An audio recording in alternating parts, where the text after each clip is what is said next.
The topic of today's video lecture is endohedral fullerenes. So in this video, I am going to explain what are the endohedral fullerenes, the type of the endohedral fullerenes, and how are they formed. So moving on towards what are the endohedral fullerenes. So endohedral fullerenes are also called endofullerenes, and these are the fullerenes that have additional atoms, ions, or clusters enclosed within their inner sphere. So this gray molecule is actually a fullerene, and this red atom is trapped inside this fullerene. So the first lanthanum C60 complex called lanthanum at C60 was synthesized in 1895. So the first endohedral fullerene was formed in 1895, and in that endohedral fullerene, the central atom was that of lanthanum. Okay, so it is represented as lanthanum at C60.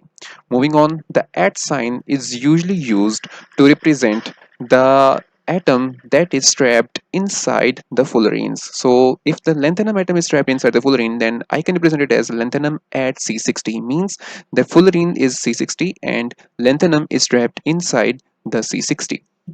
Well, there are two main types of the endohedral complexes that exist, and these are the endohedral metallofullerenes and non-metal doped fullerenes. Now, moving on towards the endohedral metallofullerenes. So, doping fullerenes with electropositive metal takes place in an arc reactor or via laser evaporation. So, when you are forming the endohedral fullerene, the endohedral metallofullerene, then this can be done in an arc reactor or using the laser evaporation method. And using these two methods, what you can do, you can place the metals like scandium, yttrium, as well as the lanthanides like lanthanum and cerium inside the fullerene, and thus form the endohedral metallofullerene. Well, besides the transition metals and lanthanides, you can also place the alkaline earth metals like barium and strontium, or alkali metals like potassium, and tetravalent metals like uranium, zirconium, and hafnium inside the fullerene. Well, the synthesis in the arc reactor is, however, unspecific. Why it is unspecific? Because when you are forming the endohedral metallofullerene using the arc reactor, there will be different types of fullerene that will be formed, because there will be some unfilled fullerenes that will be left, and the filled fullerenes will have different cage sizes. For example, lanthanum at C60 or lanthanum at C82, and as different isomer cages. Okay, so using the arc reactor, the product will contain the unfilled metallofullerene. The product will also contain the filled metallofullerenes, the endohedral metallofullerenes, but these endohedral metallofullerenes will have different sizes. You cannot control the size. Okay, and aside from the dopant presence of monometal cages, there will also be some dimetal endohedral complexes. Okay, so this is also one of the drawback of the arc reactor, that you cannot control the that the endohedral fullerene that is going to form should contain only one metal atom, or it should contain two metal atoms, because when you will use the arc reactor method, the product will contain the monometal cages, it will also contain the dimetal cages, and it will also contain the trimetal carbide cages. For example, scandium 3 C2 at C80. Okay, so non-metal doped fullerenes.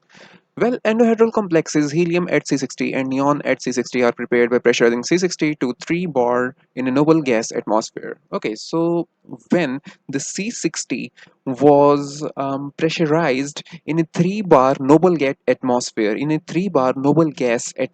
what happened? Under these conditions, out of every 650,000 molecules of C60, only one molecule got the formation of endohedral complex. Okay, so this was not so much of an efficient method. So what can we do? By increasing the pressure from 3 bar to 3 kilobar, the formation of the endohedral complex increased. So now in case of the 3 kilobar pressure, the formation was 0.1% for the noble gas. Okay, so when the fullerenes were placed in a 3 kilobar pressure of the noble gas, what happened?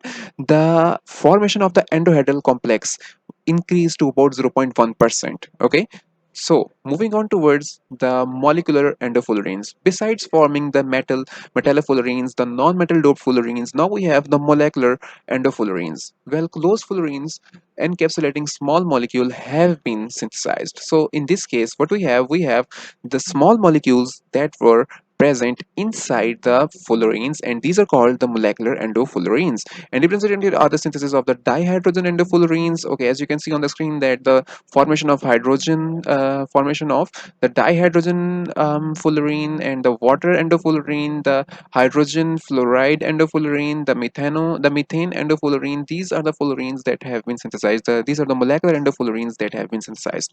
So that was all for the endofullerenes. If you have any question, you can ask me in the comments. If you have not subscribed the channel, please do give it a subscribe and press the bell icon. Thank you, and Allah Hafiz.